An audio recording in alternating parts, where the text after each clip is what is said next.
এই গোশালার মধ্যে সব থেকে ছোট গরু কিন্তু এইটা। আমি আসলে খুঁজতেছিলাম যে মহিষ আসলে কোথায় আছে। আমার পিছনে দুইটা গরু শুয়ে রয়েছে, এই দুইটা গরু এই গোশালার মধ্যে সব থেকে বড় এই দুইটা।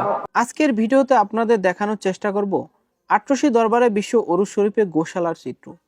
কি পরিমাণ গরু আসছে এবং এই গরুগুলো কবে বিক্রি শুরু হবে। গরুর খাবার সময় হওয়ার কারণে বেশ কিছুক্ষণ অপেক্ষা করতে হলো। এই সময়ে পানি, খোল, ভুসি সহ নানা ধরনের খাবার দিয়ে থাকে। এক নজরে দেখলে মনে হবে যে যার কাজটি নিজ উদ্যোগে পালন করে যাচ্ছে। হরিয়ানা জাতের এই দুইটি গরু দেখতে যেমন সুন্দর, দামও বেশ চড়া। ভারতের হরিয়ানা থেকে এই দুইটি গরু আনা হয়েছে নজরানা হিসেবে। যারা দিয়েছেন তাদের বরাদ্দে 21 লাখ টাকা দাম এবং অন্যান্য খরচ মিলিয়ে প্রায় 34 লাখ টাকা খরচ হয়েছে। আমার পিছনেই দেখতে পাচ্ছেন একটি মহিষ। আমি আসলে খুঁজতেছিলাম যে মহিষ আসলে কোথায় আছে, তো শেষমেশ দেখা পেলাম। এই মহিষটা লোকেশন আপনার শুরুতে যে বড় গরুগুলা, এই গরুগুলা লাস্টেই কিন্তু এই মহিষটা রয়েছে। আপনাদের বাসা কোথায়? খুলনা। আমার পিছনে দুইটা গরু শুয়ে রয়েছে, এই দুইটা গরু এই গোশালার মধ্যে সব থেকে বড় এই দুইটা।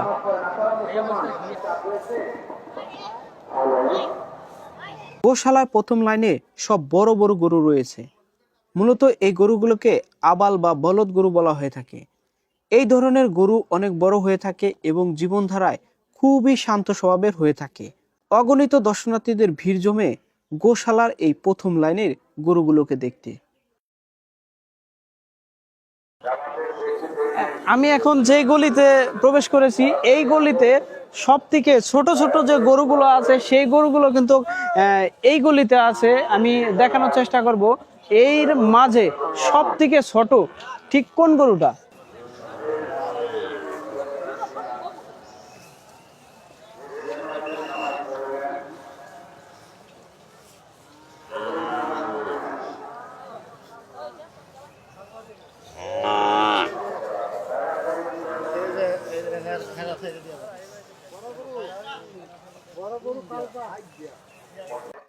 আসলে এই গোশালার মধ্যে সব থেকে ছোট গরু কিন্তু এইটা। আর দেখতেই পাচ্ছেন খুবই সুন্দর দেখা যাচ্ছে, কালো। আসলে এইটা সাইজে ছোট হলেও কিন্তু এর কিন্তু দুটা শিং আছে। আমি একটু দেখানোর চেষ্টা করব। কাকা একটু ধরেন তো দেখি শিং। এই যে না, আসলে এই যে কিন্তু শিং, এটা সাইজে ছোট হলে কিভাবে বয়স আছে? যাত্রাও ভালো না। এটা কি জাতের গরু? এটা হিন্দি জাত। হিন্দি, সিন্ধি, সিন্ধি জাতের গরু। কাকা এখানে আসলে টোটাল আনুমানিক কতগুলা গরু আছে? ভাইজান আমি যেটা হিসাব বলতে পারি না, প্রচুর। 3000 আনুমানিক, আরো বেশি 10,000, 20,000 উপরে যায়, 20,000 উপরে যায়। হাঙ্গার দেশে পরে কয়টা হাঙ্গার না, প্রচুর হাঙ্গার।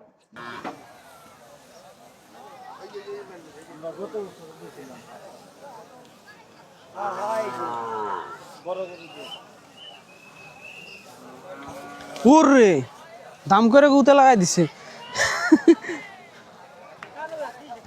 আসলে এই ওরসের প্রতিদিন এখান থেকে প্রায় 200 থেকে 250 গরু জবাই করা হয় এবং এই গরুর মাংস দেই কিন্তু মূলত যে ঘন্ট।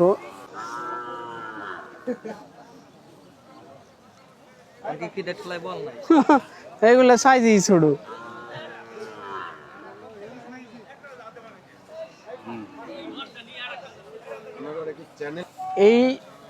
এই গরুটার কালার কিন্তু খুবই সুন্দর লাগছে আমার কাছে, সাদা লাল সাইজের ছোট, কিন্তু শিং আছে কিন্তু।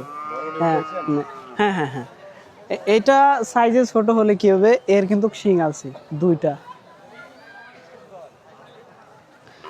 আপনি এখানে কত বছর ধরে আসেন? 40 বছরের বেশি। আপনি এখানে 40 বছর খেজমতে আসেন? এবছর আসছেন মানে কিবারে আসছেন? শুক্রবার দিন আসছেন। আবার যাবেন কিবারে? কালকে যাবেন।